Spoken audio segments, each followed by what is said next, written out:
Extrait de ce débat.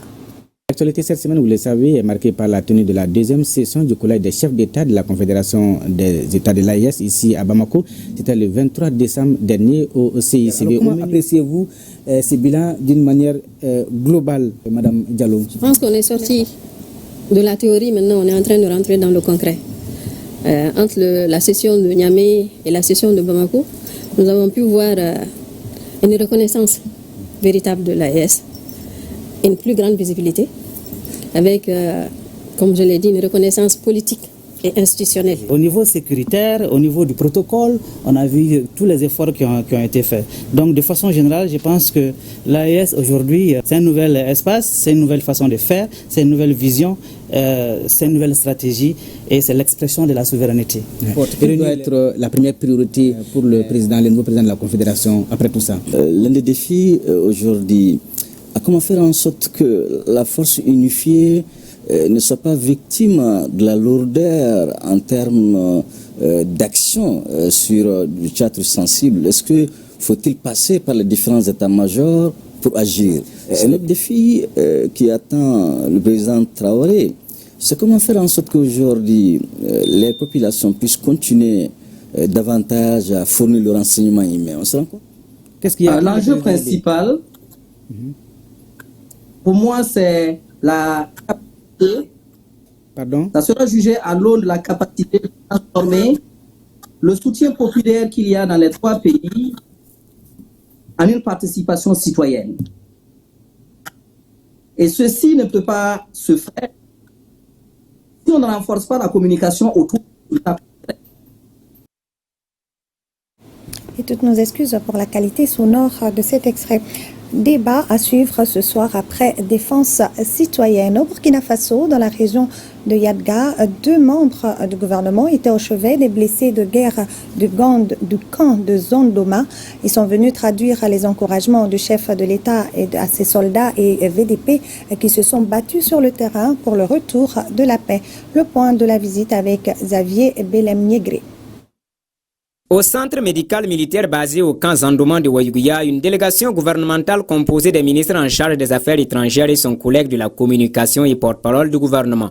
Ils sont venus rendre visite à ces blessés de guerre, victimes de fractures et autres blessures par balles et certains engins explosifs sur le théâtre des opérations. Accompagnés par le gouverneur de la région, ils sont venus traduire les encouragements du chef de l'État à ces blessés. Nous avons été donc dépêchés ce matin par le camarade président du Faso, le capitaine Ibrahim Traoré, et sous les orientations du camarade Premier ministre, pour venir ici dans la région de Yadga, précisément à Wayuguya, communier avec nos vaillantes forces de défense et de sécurité et nos intrépides volontaires pour la défense de la patrie.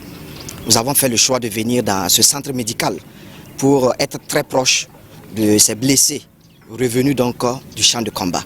Ils ont été très valeureux. Ils ont travaillé en symbiose avec beaucoup de détermination, beaucoup de patriotisme. Prise en charge par une équipe médicale militaire, ces blessés recouvrent progressivement la santé et cette visite est un réconfort moral pour ces soldats et VDP qui, malgré le poids des blessures, demeurent engagés pour la victoire contre l'ennemi. Au-delà des blessures, de la blessure physique que les gens voient, il y a aussi la blessure psychologique que les gens ne voient pas. Elle est aussi importante et aussi réelle que la blessure physique. Et elle nécessite aussi une prise en charge aussi adéquate que la blessure physique. Donc c'est en cela que cette visite vient à point nommé et elle est très importante, d'autant plus qu'elle n'est pas des moindres, puisque c'est quand même des autorités de ce pays-là. La délégation gouvernementale a salué le courage et la détermination des soldats et VDP de la région qui ont permis la libération de certains axes routiers et le retour des personnes déplacées internes dans leur village d'origine. Et au Niger, le ministre des Mines et le ministre de la Justice et des Droits de l'Homme, garde des Sceaux, ont apporté la réponse officielle de la République du Niger aux accusations du groupe Orano relatives à l'uranium nigérien lors d'un point de presse. Les autorités ont retracé la genèse du partenariat jusqu'à la décision de nationalisation de la Somaïr et ont apporté des éclairages sur la nouvelle ordonnance de 8 août 2024 portant loi minière, notamment sur la fixation de la taxe de redevance superficielle. Le résumé avec Jocelyne Amoussou. 18 milliards de francs CFA des fonds de l'État et 6 milliards provenant de la Somalie. C'est ce que l'État du Niger a injecté pour relever la production d'uranium au Niger. Une production mise à mal par la société Orano depuis le 26 juillet 2023 à l'avènement du CNSP, où elle a multiplié les actes de déstabilisation, de rupture et de désorganisation, notamment retrait du personnel, tentative d'arrêt de la production, résiliation de licences informatiques, campagne d'intoxication, pour ne citer que cela. Des manquements qui ont poussé l'État du Niger à nationaliser la Somaïr par ordonnance du 19 juin 2025. Face aux accusations infondées du groupe Orano concernant l'uranium nigérien, l'État du Niger réagit par ce point de presse conjoint du ministre des Mines et du ministre en charge de la Justice pour éclairer l'opinion publique et donner un droit de réponse officiel. La situation s'inscrit dans un cadre juridique clair. Il s'agit de la concession d'Arlit, octroyée en 1968 sur 360 km² pour 75 ans, qui a été transférée successivement au CEA, à la Cogema, puis à Orano Mining en 2021.